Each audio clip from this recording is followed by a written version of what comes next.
ಇದು ಕ್ರಿಸ್ತಪೂರ್ವ 6ನೇ ಶತಮಾನದಲ್ಲಿ ಹ್ಮ್. ಕ್ರಿಸ್ತಪೂರ್ವ 6ನೇ ಶತಮಾನದಲ್ಲಿ ಕಂದಮಿಳ್ ಅಂತ ಮೂಲ ದ್ರಾವಿಡ ಭಾಷೆ ಏನಿತ್ತೋ ಅಲ್ಲಿಂದ ಕನ್ನಡ ಮತ್ತು ತಮಿಳು ಪ್ರತ್ಯೇಕವಾಗುತ್ತೆ. ಹ್ಮ್. ಪ್ರತ್ಯೇಕವಾಗಿ ಎರಡು ಸ್ವತಂತ್ರ ಭಾಷೆಗಳಾಗುತ್ತೆ.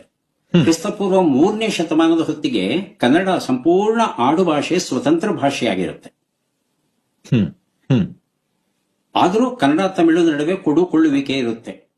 ಕನ್ನಡಕ್ಕೆ ಸಂಬಂಧಪಟ್ಟಂತಹ ದಾಖಲೆಗಳು ಸಿಕ್ಕಿಲ್ಲ, ಹ್ಮ್. ಆದರೆ ತಮಿಳಿಗೆ ಸಂಬಂಧಪಟ್ಟಂತ ಅನೇಕ ಶಾಸನಗಳು ಸಿಕ್ಕಿವೆ. ಹ್ಮ್. ಆ ಶಾಸನಗಳಲ್ಲಿ ಕನ್ನಡ ಶಬ್ದಗಳು ಸಾಕಷ್ಟು ಇವೆ.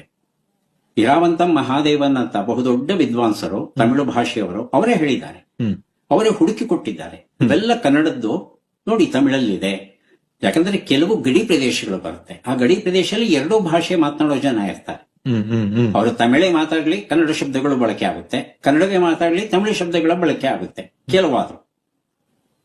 ಹೀಗೆ ಈ ಕನ್ನಡ ಭಾಷೆ ಸುಮಾರು 2,500 ವರ್ಷಗಳಿಂದ ಇವತ್ತಿನವರೆಗೂ ಉಳ್ಕೊಂಡು ಬಂದಿದೆ ಅಂದ್ರೆ ಅದರಲ್ಲಿ ಒಂದು ಅಂತಃಸತ್ವ ಇರಲೇಬೇಕಲ್ವಾ? ಇಲ್ಲದೆ ಇದ್ರೆ ಇಷ್ಟು ದಿವಸ ಎಂತೆಂಥ ಭಾಷೆಗಳು ನಾಮಾವಶೇಷ ಹೋಗಿದೆ.